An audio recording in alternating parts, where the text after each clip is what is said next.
Hey guys, welcome back to the Kool-Aid Podcast. Welcome back to Season 2, Episode 84. On today's episode, we're going to be giving the preview for the Barcelona versus Cadiz match. Let me introduce my co-host, Alex. Hey guys, how's it going? Guys, as always, I post a link on Twitter at Kool-Aid Podcast 10. If you guys ever feel like joining onto the podcast and basically like add into the discussion, and you basically want to give your thoughts on the topics that we're talking about, always feel free. Click on the link, and then you'll be able to join. But once again, at Kool-Aid Podcast 10. But on today's episode, we're going to be previewing the Cadiz game.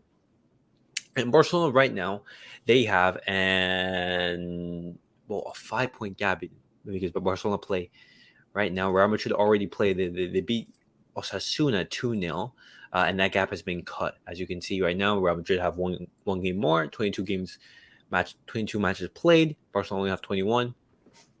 And the point is dropped by 5. So Barcelona is at home at Cadiz. The sensations from the Man United game were not the best. There were some mixed emotions. Alex, I want your brief opinions on that because I talked about it with S02 on the episode. But the main focus is going to be the Cadiz.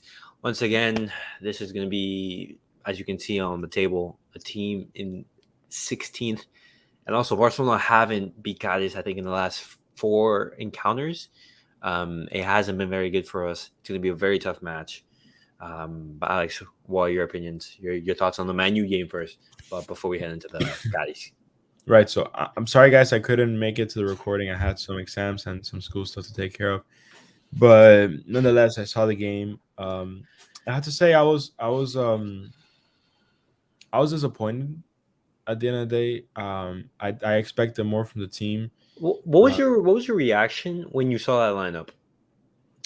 I was actually very mad because I didn't understand why Balde and Christensen were starting. Did they have some injury, a rumor or something? Wow, guys, this is a clear example of someone who doesn't watch the podcast, who's in the podcast doesn't even watch it. Such a shame. But the thing was that Xavi basically wanted to rotate both Balde and Christensen because he said that we're going to be playing 7 games in 21 days, and we need to rotate. And in this game, we are going to rotate. There are going to be some changes, and Xavi basically said, "Hey, we're going to rotate." But the thing that we don't get, you're playing against Cadiz at home, 16th place. And Man United is not a game where you rotate in. No, right. But what I'm saying is, I completely forgot. I did remember reading that from Xavi after the game because I remember I was very mad and I looked it up. But I thought it was stupid from Xavi, especially considering how much attack Balde brings. And bro, in that first half, there were so many overlaps that Jordi Alba made. That had Balde gotten on that, it would have been game over. We would have scored 4 or 5. Yeah, it would have been game over. But at the end of the day, I can't be as mad as I would just because we didn't lose. But the fact that we didn't win at home puts so much pressure now because Old Trafford isn't a fortress right now, but it's still a hard stadium to win, right? And you got to consider Man United's getting most of their players back where we're losing some very important players. We're losing Gavi and Pedri. Mm-hmm. No, that's terrifying. Like I don't even want to think about that game. No. Honestly, the tie is over. Like Xavi, you didn't win at the Camp Nou. You didn't. Man United were there for the taking. You could have started your best team, win the game, and go to. And listen, it's not like Man United were.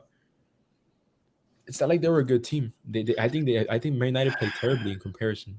Yeah, exactly. They had their chances, but I think that was just because like Barcelona played so poorly. Well, to wrap things up, because we know this isn't a United reaction. Yeah, exactly. I thought bad goalkeeping from Ter Stegen. He can't get beat near post like that by Rashford. Mm-hmm. I just gotta call it. I thought it was a mistake. Defensively, we were poor. Also to concede from the corner like that, the auto goal on Conde, very dumb play. But I thought Rafinha had an excellent performance. No idea why he got subbed out the way he did. I think Sergio Roberto could have been subbed even though he went in for Pedri. But be that as it may, we have a very, very, very big mountain to climb next week. And we dug ourselves in this position. Well, Xavi put us in this position. I thought the defense could have been strengthened, but it is what it is, and we can only look forward. Now, I think Cadiz will be a good match. It's gonna be very Like you said, cagey. I'm sorry. It's gonna be very cagey, because Yeah, you because I mean, listen, it's a team facing relegation. yeah They're not gonna play attacking football. We know this. no. Not every team is Atletico Madrid or Burnley, but um, it doesn't take a genius to know that a low table team isn't gonna risk getting scored on, right? So it's definitely excuse me. It's definitely gonna be a very very defensive match for Cadiz. Of course, I think they're just gonna try to frustrate our attack and look for whatever they can to score. They'll probably try to go for more for the set pieces as their goal scoring chances. But Yeah, it's like you said, it's a typical low block team basically. exactly. They remind me a lot in their playstyle to what we saw versus Hirona. I thought Hirona was a very frustrating match for us. Exactly. Mhm. Um, or maybe Rayo Vallecano was another one that we saw that they can be very frustrating. But it's gonna be a good game. I think it's gonna be a good watch. I do think Barca need this win to bounce back and to go into next week with a better mindset. I know we're gonna be missing Pedri in the midfield regardless, but we'll at least have Gabi, and we'll have to work it out. Now, one quick question: Busquets isn't expected to be back by next week, right? Busquets is going to be in the squad definitely. I think Busquets is going to be back in the squad. If he's going to start, I don't know. That's a thing. But Um, I'm talking about United. He's not gonna start next oh, week. for United.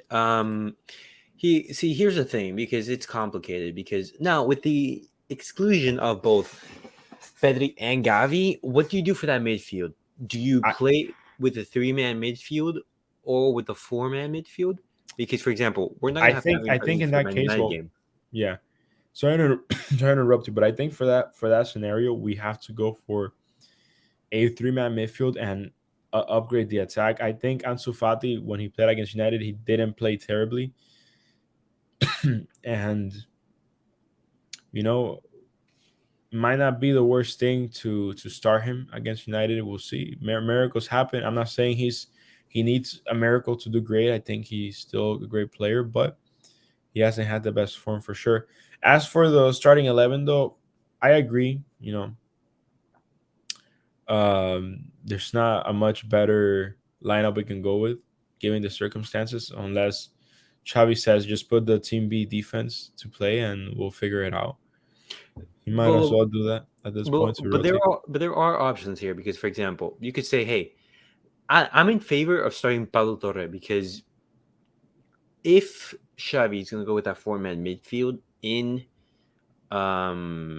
basically at Old Trafford, Paulo Torre needs to start to get some game time, to get some match sharpness.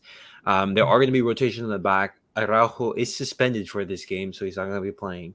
Eric Garcia is definitely going to be starting. And plus, it's Cadiz. We're not going to basically miss him against Cadiz.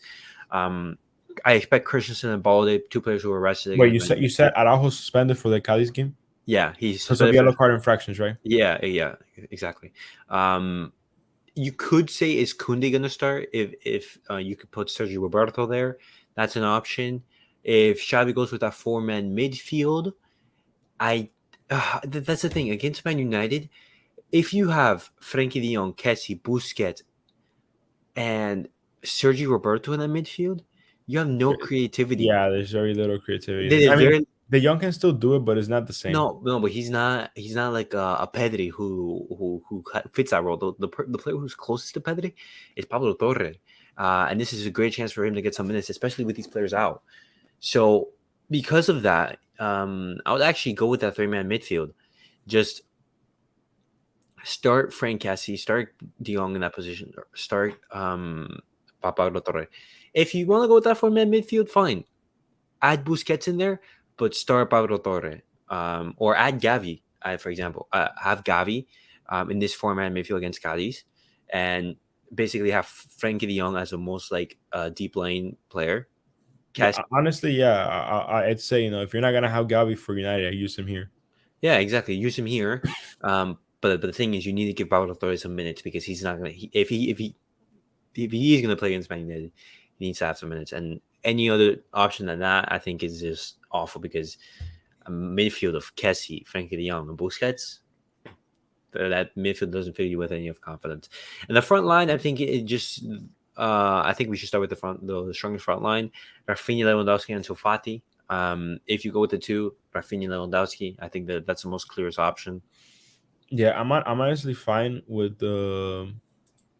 I'm fine with this team. It's the best that we can do. But if Xavi is so, um, if he's so focused on the league and on rotating, I don't even know what he's gonna do right now. It's very wishy washy with him at the moment. Like it's like you want to do one thing, but you're doing the others. No, yeah, the game against Man United, he basically, I don't think he gave the game any importance because if the game was important, you wouldn't rotate. It was just that simple. I thought he viewed it as like a cup game, something like that, where it's just something you can throw away. And even Yeah, I before the mean, game, I was extremely frustrated. Like if you saw me posting on Twitter, it was like I did. I was I did. I I did was get the furious. feed. I was furious, because once again, like I saw, like you saw, and when Man United scored and then they led, that was awful. I, Um, I I don't know about you, but I was more mad about the Marcus Rashford goal than I was about the auto goal yeah, same. because, Hmm. like, excuse me. First of all, it was a very dumb mistake defensively to let him get in that far. Hmm. But how does he beat Ter Stegen near post like that? A low shot near post, like. No, no. Ter Stegen in the big European matches, he's been such a fraud. Honestly, I mean, look, no, I'm no, no, not no, gonna. no, no. Think about it. Think about it. What was the last good performance that he had in the European stage? I Like mean, top, I top, think top, top, top. the thing is the reason why for me it's hard to say that he's had a bad performance is that our defense has also not been the greatest at the top European level for a few seasons now. Yeah. But listen, I'm gonna look at him. I'm gonna look at it holistically. I think he's been great this whole season. I think he's done his job well. Mistakes happen as part of being human. Every great player screws up at one point or the other, and they do it in big ways too. You don't have to be curious to be allowing goals, but it is what it is. Do I think we can be united at Old Trafford? Yes, but it will require a lot of effort from the team. Oh yeah. Overall, I have good hopes for tomorrow. Um, I think it'll be a good game. I'm expecting maybe a 1-0 win or No. yeah, I think 1-0 is how much as we're gonna get. Well, why do I have a feeling that we're going to drop points tomorrow? I actually have the feeling because Barcelona at home against Cadiz, for example, has not been a very good match for us. Because Hey, but Cadiz, that doesn't mean anything. I think no, statistics can. like history is there for a reason. Like for example, like hey, for a long time we couldn't beat Real Sociedad away from home. Um, the team just like crumbled just because it was like a super tough stadium. But then we did. Yeah, but then we did. Tomorrow it could be exactly the same. It's because remember we've said this before. The Xavi's team struggles to break down low blocks. They completely struggle, even with our complete fit gala, our starting 11 with Usman Dembele, Busquets, Pedri, and Gavi, all of them there. We struggle. We struggle to break down these teams. And now, at home against what's it called, um, Cadiz. So for some reason, I have the feelings that we're going to be dropping points, but let's hope I'm completely wrong. Let's hope I'm just chatting rubbish and like I'm just like completely losing it. But Alex, so you're going with the score prediction of 1-0. Yeah. You're scoring prediction 1-0. Okay, I against mean, my better job. I'll take whatever win we can get. Exactly. Just take the win. I'm actually gonna refrain from giving the match scoreline just because I honestly don't even know. But let's hope it's a positive result because Barcelona need to keep this momentum because if we do get knocked out by Manchester United in the what's it called in the Europa League, not only are we gonna get absolutely chatted, like embarrassed by Rayo fans, I do not want to also like break our streak and then do poorly in La Liga. I do not want that. Yeah. But guys, that was it for tonight's episode. As always, I post a link on Twitter if any of you guys want to join. Always feel free to. As always, guys, like, subscribe, and comment. We'll see you guys all on the next episode. Peace out, guys. Yes.